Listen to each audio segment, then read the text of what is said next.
February 17, Monday morning meditation. President's Day, dead presidents, celebrating and honoring the leadership, decision-making, history-shaping, and life lessons passed on to our nation by two presidents in particular, and all more generally.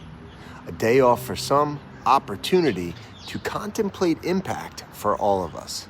Not about to lecture you on history or politics.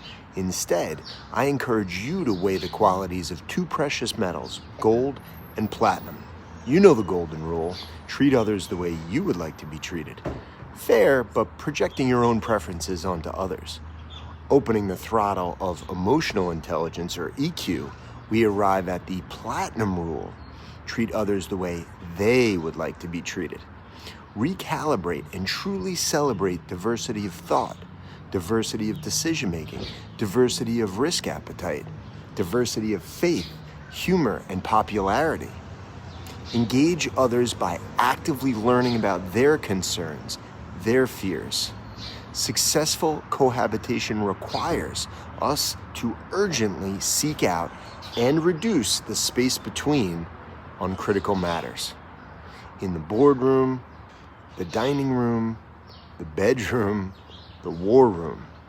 This President's Week, let us all commit to representation of the people, by the people, and for the people. Let us be and remain curious about treating others as they would like us to. Let us be presidential, God bless you, my love, as we get in the race.